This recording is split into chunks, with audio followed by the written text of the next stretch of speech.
Magwaba fifi la fia wa fokpa dama afona mama ikano inde afumeji de kapopo ma ike sekla dodo itama ko ba o sakla dodo ya oba o asaw hamne la afuma ike kapopo ma asaw jitum ike fia kule ko ba fifi la fia sekla no moto afi wa de afof pa afone magwaba nya wona ike ajim la afuma ike mama ike magwaba mama de ma que la fuma fifi la fia o asaw hom afi afokba ada afone ko Everlove TV mi va adorer afi mi akonu te wala afi global ni tobi sa chicken jojo ja fi agbajo ma global agba enu mo moto nka ka fi va dura afia afi agba ofokpa de ma fona ma global menye mono izio ye baji jo nya begba be mafokpa de ma afo ta machweba ngovinyo a woso anunya so yo ma okwe aklomedo na yapitia ya uraka ya zora ngobalo anya jona enye mama sezuro Everlove begba machojojo fiagbad agbipon bugon mava amroga kodam egba oda fokpa for now mazima maga ozo achodun anya jijona anya akodun anya ko magro pere mi be to bi ko amo ogun ite mi apo engoyi na for mi apo environment so that when we are going out they know that is Mama Sozuro coming, and I will not let down my people. I will lead them, I will serve them as they choose me as their queen. Onkonya togbi asenchi atolia cho dati angloga la nyata fa ma gba nya jijoga to here nam la afokpa de po do kata ma la nyata fa ma nyino sam afokpa de fo agbogbo rokola boboe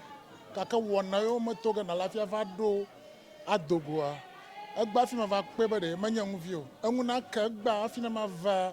wonwia matanchi na madolo unshang malado gaga mashinya unshang va foto kakan tab like bakbal enwa la gbagba jabade awenya maka ma dokuo monogo ontaba madogofia akpa garo kuma dana mawu ga sobolisa la dodo kata ma fifia ma va wokongo tobi apadada dafokpa akla fokpa dafo na wo kongo nam ngi ogjo wo plado gbadoro kata o wevo fifia modo akpotoba ya va ida dutoko na ngmamle o kana lea wotse na wo enyi mama dage abui Everlove cho anglo afia ngba bonga anya jijo manya brother na le cho gbe odo nyon fie ye ni to konwo mo to ono mo go agba mada fokpa fo a anya jijo na gba ma wunya konwo katani amada kpaga de no ye pauji foto bla Antonio Jipia la jata fama nyanya togi atala ko en ya chosa siem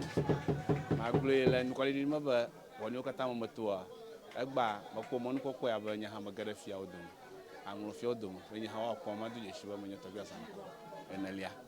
enye dzidzɔ geɖe nam nye mekpɔ ŋudzedze hã le eya ko nye kpi mata gblɔ tso tsi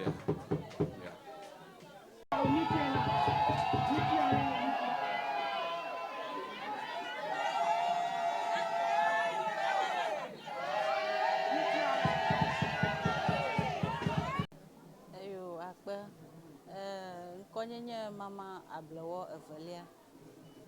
egba enye ŋkeke tɔxɛ ne mi mamawo kple tɔgbiwo katã ya ta dzidzɔ blibo wonye na mi edu blibo katã godo xeya efia be nyateƒe efia ɖuɖu ele tɔxɛ enye dzidzɔ tɔxɛ aɖe nam be enye abe ame ɖeka ne nye hã mege ɖe mamawo dome egba nye hã meto mama ŋkɔ egba ya ta anye dzidzɔ enye dzidzɔ nam blibo ŋutɔ yi ke gbɔgblɔ mele ŋu